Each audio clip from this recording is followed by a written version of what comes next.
ചരിത്രത്തിലേക്ക് ഒന്ന് തിരിഞ്ഞു നോക്കുകയാണെങ്കിൽ ഓരോ വലിയ സാങ്കേതിക വിപ്ലവവും ടെക്നോളജിക്കൽ റെവല്യൂഷൻസും ഇതേ നിലനിൽപ്പിൻ്റെ ഭീഷണി എക്സിസ്റ്റൻഷ്യൽ ത്രെറ്റ് സൃഷ്ടിച്ചിട്ടുണ്ട്. അച്ചടി യന്ത്രം, പ്രിന്റിംഗ് പ്രസ്, ധാർമ്മിക ക്രമം അല്ലെങ്കിൽ മോറൽ ഓർഡർ നശിപ്പിക്കുമെന്ന് പലരും കുറ്റപ്പെടുത്തി. വൈദ്യുതിയെ പ്രകൃതി വിരുദ്ധമായ ഒരു ശക്തിയായി ഭയപ്പെട്ടു. വ്യാവസായിക യന്ത്രങ്ങൾ, ഇൻഡസ്ട്രിയൽ മെഷീനറി തൊഴിലവസരങ്ങളെ എന്നേക്കുമായി ഇല്ലാതാക്കുമെന്ന് വിചാരിച്ചു. അണുഭൗതിക ശാസ്ത്രം, ന്യൂക്ലിയർ ഫിസിക്സ് മനുഷ്യരാശിയുടെ വംശനാശത്തിൻ്റെ കാരണമായിരിക്കുമെന്ന് പ്രവചനങ്ങളുണ്ടായി.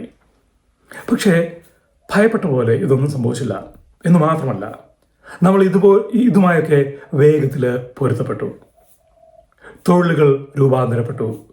വിദ്യാഭ്യാസ നയങ്ങളിൽ പുനഃക്രമീകരണങ്ങൾ സംഭവിച്ചു. ഇൻസ്റ്റിറ്റ്യൂഷൻസ് പരിണമിച്ചു.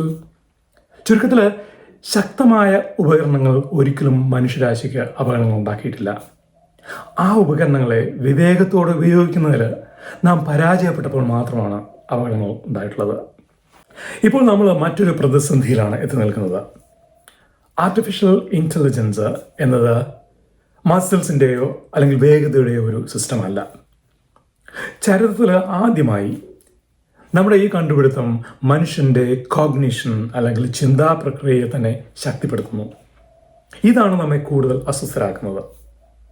മെഷീനുകൾക്ക് വേഗത്തിൽ ചിന്തിക്കാനും ആഴത്തിൽ പഠിക്കാനും കൂടുതൽ കാര്യക്ഷമമായ കാര്യങ്ങൾ ഏകോപിപ്പിക്കാനും കോർഡിനേറ്റ് ചെയ്യാനും കഴിയുമെന്നും അതുവഴി നമുക്ക് അവയെ നയിക്കാനുള്ള കഴിവിനും അപ്പുറത്തേക്ക് നിർമ്മിത ബുദ്ധിയുടെ കേപ്പബിലിറ്റി പോയേക്കുമെന്നുമാണ് ഡീപ്പ് ലേണിംഗ് ടെക്നോളജിയുടെ തലതൊട്ടപ്പന്മാരായ ജെഫ്രി ഹിൻറ്റനെ പോലുള്ളവർ ഇപ്പോൾ മുന്നറിയിപ്പ് നൽകുന്നത്.